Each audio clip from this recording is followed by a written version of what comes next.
Gracias, señora presidenta. Vamos a ordenar un poco. Hay muchas preguntas muy interesantes relacionadas a la cuestión del federalismo. Para nosotros es importante rescatar acá la política y la palabra empeñada de parte de nuestro presidente y la política pública que hemos desarrollado con respecto al federalismo. Con esto voy a tratar de ser breve con los datos, pero sí dejar bien en claro cuál es la situación hoy real de esta situación. Cuando uno habla de federalismo, ¿de qué está hablando, digamos, no? De parte de que los recursos de las arcas nacionales sean distribuidos equitativamente. Era parte de las preguntas que se reiteraron en el bloque y que intento responder, que se repartan equitativamente los recursos. Acá yo les voy a comentar, por ejemplo, cuál es el impacto de los recursos del gobierno nacional en la provincia de Mendoza. Solamente, a partir de marzo, solamente en la provincia de Mendoza, los recursos del Estado Nacional representan el 47,6% de la coparticipación. De la coparticipación, de la masa de coparticipación anual que le corresponde a Mendoza. Esto nosotros lo tendríamos que inscribir en el envío de ATNs, el envío, que este sí está en proceso de firma, del préstamo del fondo fiduciario, en conceptos también de la asistencia al trabajo y la producción, el ATP, fueron 3.781 millones de pesos a empresas de trabajadores, mejor dicho, a trabajadores, porque este programa es una asignación de dinero directamente al CBU del trabajador. Esto es 3.781 millones de pesos que fueron a las cuentas de los trabajadores de empresas mendocinas. El ingreso familiar de emergencia en Mendoza fue de 4.648 millones de pesos. El bono de AUH fue de 634 millones de pesos. Los bonos a los jubilados fueron de 1.806 millones de pesos. Y la tarjeta alimentar, este programa, que también es una asistencia directa a mendocinos y mendocinas, fue de 353 millones de pesos. Cuando uno hace esta cuenta, lo que ve es que Mendoza recibió el 47,6% de su masa coparticipable en este tiempo, cuando el promedio del país es 42,9%. Es decir, con esto trato de responder dos cosas, dos cuestionamientos. Uno, si hay favoritismo. Bueno, claramente no. Mendoza recibió, en este caso, mucho más recursos que otras provincias. De hecho, está por encima del promedio nacional. En cuanto a la provincia de Corrientes, podría ser el mismo número. Son 1.281 millones en concepto de ATN. Se está trabajando en el fondo fiduciario del préstamo. En concepto de ATP, para trabajadores y trabajadoras, para las empresas, pymes en su mayoría, de Corrientes fueron 2.853 millones de pesos. En concepto de IFE fueron 3.507 millones de pesos. Es decir, evidentemente el federalismo, algunos lo declaman y otros lo practicamos. Durante el gobierno anterior, aunque haya senadoras o senadores que les moleste, son los parámetros que uno toma. Durante el gobierno anterior, este nivel de equidad no se daba en el resto de las provincias argentinas. Quiero avanzar con... Este cuadro lo podemos enviar sin ningún problema, es información pública, todos pueden tenerla. Y saber cuáles son los recursos nacionales que fueron a cada una de sus provincias. Con respecto también a la asistencia al trabajo y la producción, el senador Cobos hacía una consulta sobre cómo seguía este programa. Este programa terminó de abonarse la semana pasada, terminamos de pagar el 50% de 2 millones de trabajadores, el 50% del salario de 2 millones de trabajadores y trabajadoras. Se consultaba sobre hacia dónde, cómo continúa. Bueno, ahí nosotros vamos a continuar con el trabajo en los sectores críticos. Los sectores críticos son la industria turística, parte de la industria gastronómica, cines, teatros, espectáculos, es decir, todas actividades que aún, producto de la pandemia y no de la cuarentena, producto de la pandemia, son actividades que están sensiblemente deterioradas porque no se pueden reactivar, porque no se pueden reanudar, porque muchas de esos sectores, si bien sí han podido ponerse en funcionamiento, no están teniendo el nivel de ocupación que necesitan para entrar en esa categoría o en ese punto de equilibrio para que la actividad sea rentable. En concepto de ATP, entonces, vamos a continuar trabajando con los sectores críticos en las mismas condiciones que estamos hasta hoy. Vamos a continuar también trabajando en las zonas de aislamiento, en los distritos o las zonas geográficas de aislamiento. Vamos a seguir trabajando con políticas específicas para empresas de menos de 800 trabajadores y vamos a ir ahí a un sistema donde vamos a hacer un aporte distinto, que va a ser el aporte de un salario mínimo vital y móvil. También vamos a continuar trabajando con las zonas donde donde tenemos distanciamiento social. Ahí se va a trabajar también con otra métrica que es el 50% del apoyo, va a ser el 50% de un salario mínimo vital y móvil para empresas pymes. Siempre el corte sigue siendo el mismo, son empresas que no hayan tenido un aumento en la facturación. Siempre el corte termina siendo porque evidentemente lo que nosotros buscamos, y hasta acá fue exitoso, fue acompañar y aliviar el peso para aquellas empresas que hayan tenido o que se hayan visto sensiblemente castigadas por la pandemia. Para nosotros es clave que se sepa que 250.000 empresas accedieron al ATP1, aproximadamente 200.000 accedieron al ATP2, un promedio entre 2,5 millones y 2 millones de trabajadores y trabajadoras en el ATP1 y el ATP2. Y ahora vamos a trabajar en esta nueva etapa con estas nuevas propuestas, con estas nuevas herramientas.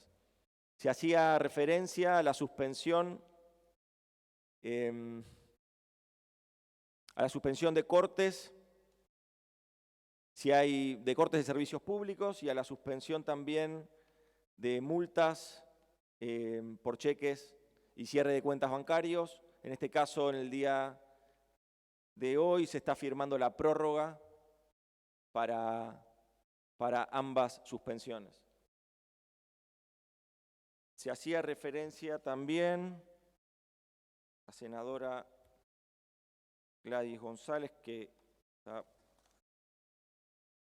manifestó mucha preocupación por algunos temas sensibles.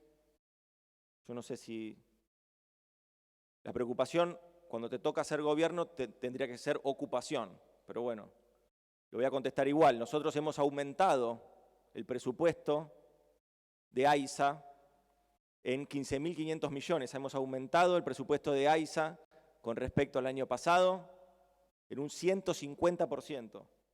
Hemos hecho el plan Argentina ACE con 6.300 millones de pesos.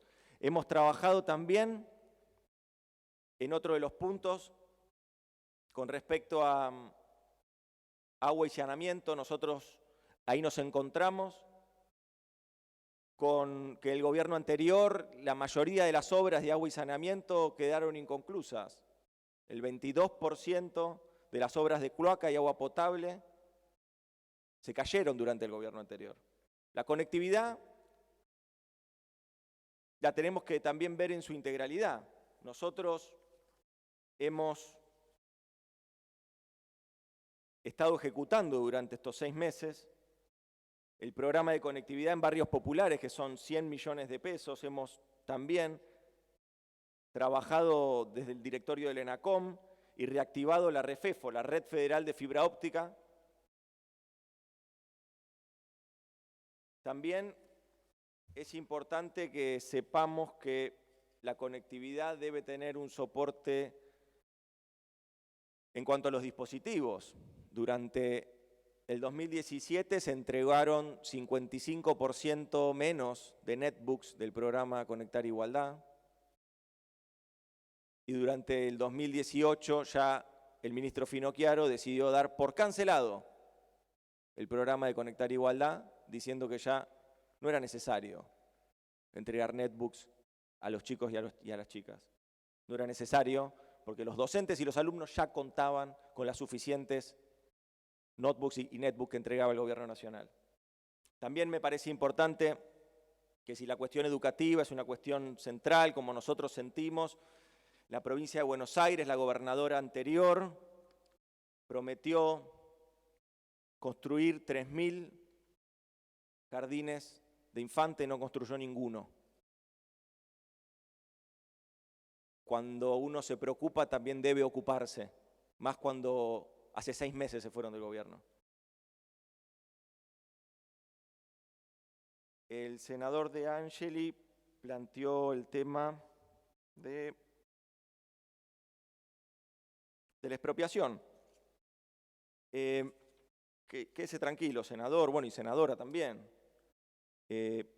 No está en nuestra política pública avanzar con expropiaciones. Lo que hemos hecho acá es simplemente rescatar una empresa que estaba quebrada, rescatar una empresa que había dejado a familias, miles de familias, de productores, sin pagarles. Una empresa que no estaba operando, una empresa que no estaba trabajando y que no tenía perspectivas de trabajar. También tengamos en cuenta, cuando hablamos de la empresa Vicentín, hablar del rescate económico que se le quiso hacer durante el gobierno anterior en el Banco Central. Yo sé que a algunos les molesta esto, pero eso fue hace 8 meses nada más, del Banco Nación. Hace 8 meses, el Banco Nación le dio un crédito extraordinario a una empresa, sorteando todos los mecanismos regulatorios del banco, y que es un crédito que se está judicializando y que está en investigación. Para dar tranquilidad también al senador De Angeli cuando habla del tema de las importaciones y el Banco Central va a impedir a los productores agropecuarios que hagan importaciones. Yo lo que le cuento es que nosotros ahí lo que estamos pidiendo es que aquellos que hayan tenido acceso al mercado de cambios, aquellos que hayan hecho compra de dólares, utilicen esos dólares para pagar las importaciones y no otra cosa. Eso es lo que se está planteando en la normativa del Banco Central.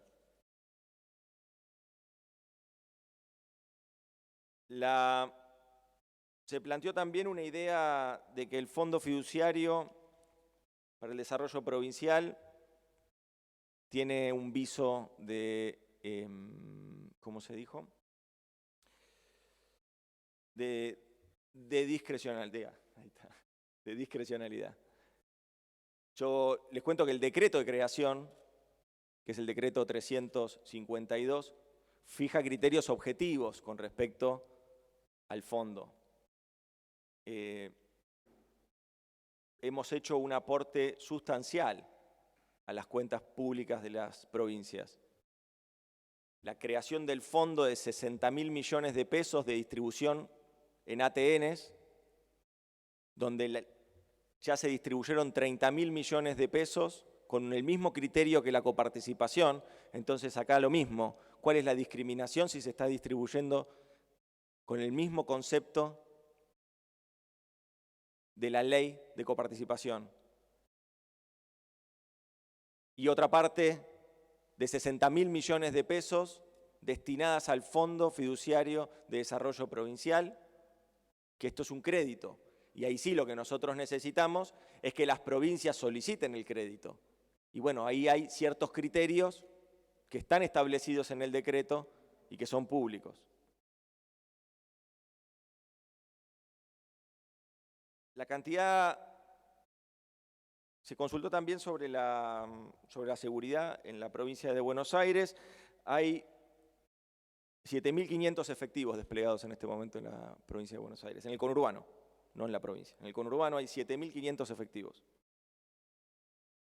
Se incrementaron en un 20% los operativos de las fuerzas federales en la provincia de Buenos Aires. Hay un acompañamiento y hay un trabajo cotidiano con la provincia de Buenos Aires y con todas las provincias. Hemos trabajado también en esta línea, en toda la seguridad de frontera, en todas las provincias argentinas, asistiéndolas con recursos y con políticas públicas.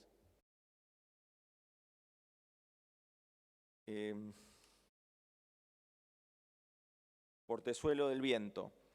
A ver, nosotros lo que hemos planteado, yo digo, sin ir a contestar chicanas, mucho menos, nos parece importante en Portezuelo del Viento, es un proyecto relevante, pero es un proyecto que debe avanzar a paso firme y cumpliendo con todas las normativas.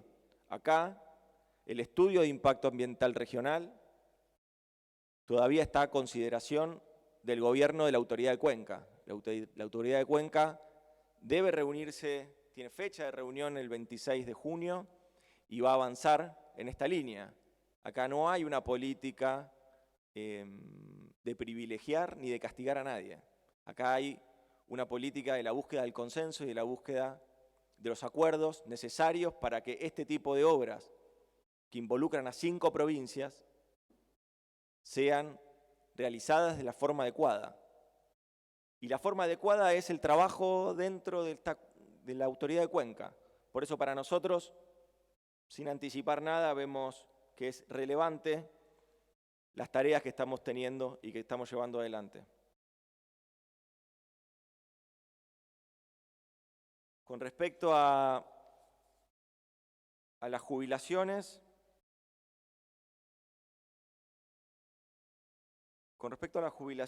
es importante que nosotros destaquemos lo siguiente. Durante el gobierno anterior, con la fórmula anterior, los jubilados perdieron un 20%. Entre la aplicación de la fórmula anterior en el 2017 y el 2019, perdieron un 20% de poder adquisitivo de las jubilaciones. La jubilación mínima del primer semestre del 2020 creció un 19% y la inflación fue del 14%. Es decir, estamos transitando un momento donde las jubilaciones le están ganando a la inflación. Esto no sucedía en Argentina hace tiempo. Estamos también incorporando otros elementos relacionados al haber jubilatorio. Al senador le parece insuficiente, pero ellos no lo hicieron. Al senador le puede parecer insuficiente la entrega de medicamentos gratuitos, pero es una política que ustedes liquidaron. Nosotros vinimos a recomponerla. La inflación, entonces, del 14%, el aumento del 19%, y debemos también aquí, para ser justos en el análisis, contar con las primeras medidas que tomamos. Cuando nosotros decimos que el sentido ético de nuestra política es empezar por los de abajo para llegar a todos, es empezar por los humildes para llegar a todos, para nosotros es una práctica de gobierno. Nosotros dimos en el mes de diciembre y en el mes de enero 2 bonos a los jubilados de la mínima, de 5.000 pesos cada uno. En marzo dimos otro bono de 3.000 pesos. Es decir, prácticamente el 90% de los jubilados de la mínima tuvieron un aumento de un haber más. Y esto es para nosotros llevar adelante una política de la ética, de la responsabilidad, pero sobre todas las cosas, llevar adelante una política que ponga a los últimos primeros.